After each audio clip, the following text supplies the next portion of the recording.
Good morning, नमस्कार, राम राम। आज हम जो विषय लेके आए हैं, हमने अपनी पिछली क्लास में संज्ञा के बारे में जाना था। कुछ संज्ञा शब्द ऐसे हैं जिनको हम एक संज्ञा से, संज्ञा के एक भेद से दूसरे भेद में परिवर्तित करते हैं, जो एग्जाम्स के पॉइंट ऑफ व्यू से बहुत इंपॉर्टेंट है। तो इनके बारे में थोड़ा सा देख लेते हैं। कभी कभी हम विशेषण को भी संज्ञा में बदल देते हैं, तो कभी हम सर्वनाम को संज्ञा में बदल देते हैं। तो आज कुछ शब्दों को देख लेते हैं कि किस तरह से हम इन एक संज्ञा को दूसरी संज्ञा में, या सर्वनाम से संज्ञा में, या विशेषण से संज्ञा में इन शब्दों को कैसे परिवर्तित करते हैं। आइए देख लेते हैं।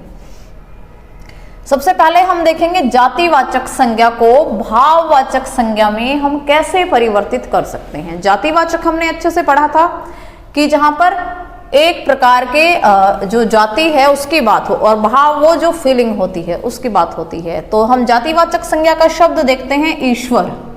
ईश्वर को जब भाववाचक संज्ञा में बदलेंगे तो ईश्वर का हम क्या बना देंगे? ईश्वरत्व। ईश्वरत्व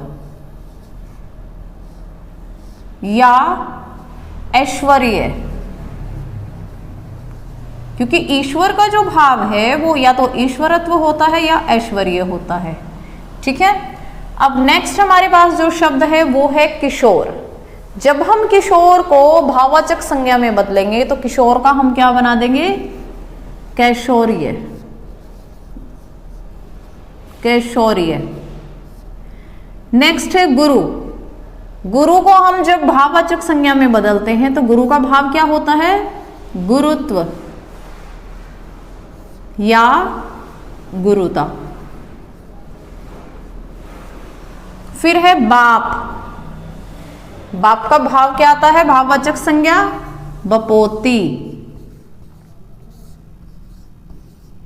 ठीक है। ये तो हमने देखा जातिवाचक संज्ञा को भाववाचक संज्ञा में कैसे बदलते हैं। अब हम कुछ और शब्द देखते हैं जो सर्वनाम शब्द हैं और उनको हम भाववाचक संज्ञा में परिवर्तित करेंगे। निज। निज का भाव निजता। स्व। स्वत्व। अहम। अहम का भाव पता है ना हमें क्या होता है? हमें कैसे फीलिंग आती है जब अहम हो जाता है? अहंकार की, है ना। और आप का भाव क्या बनेगा? आप मतलब अपने आप वाला आप, आपा। ठीक है। जो हम स्वयं के लिए प्रयोग करते हैं ये वो वाला आप है, दूसरे के संबोधन के लिए प्रयोग करते हैं वो नहीं। ठीक है। अब हम कुछ देखते हैं विशेषण शब्द। ये हमने सर्वनाम शब्दों से भाववाचक संज्ञा को परिवर्तित करना सीखा।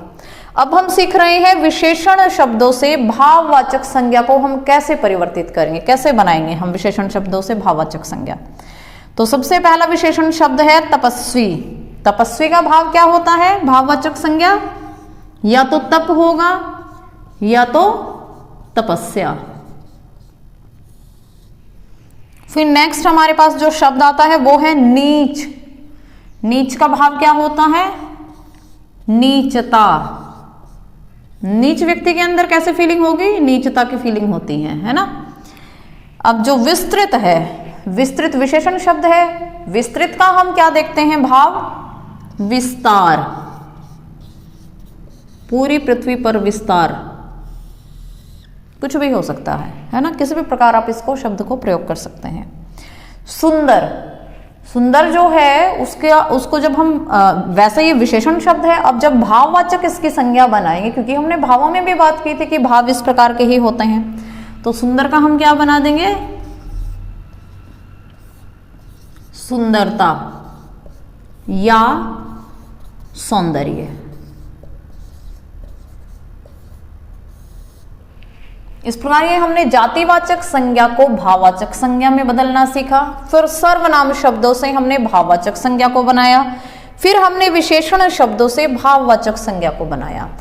तो इस प्रकार हमने देखा कि हम कैसे एक संज्ञा को दूसरी संज्ञा में परिवर्तित करते हैं, किस प्रकार हमने सर्वनाम शब्दों को भाववाचक संज्ञा में बदला और किस प्रकार हमने विशेषण शब्दों को भाववाचक संज्ञा में बदला। इसी के साथ दो चार चीजें आप याद रखना।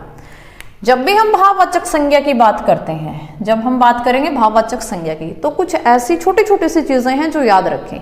ज्यादातर जो शब्द होते हैं जब भाववाचक संज्ञा में बदले जाते हैं, चाहे वो जातिवाचक से बदले जाएं, चाहे वो सर्वनाम से बदले जाएं, चाहे वो विशेषण से बदले जाएं, उनमें ज्यादातर जो एक शब्द प्रयोग होता है त्व। हर जगह नहीं, थोड़ा सा एक आइडिया दे रही हूं पहचानने के लिए। कई जगह शब्द प्रयोग करते हैं आप ता, है ना, कई जगह शब्द ईय,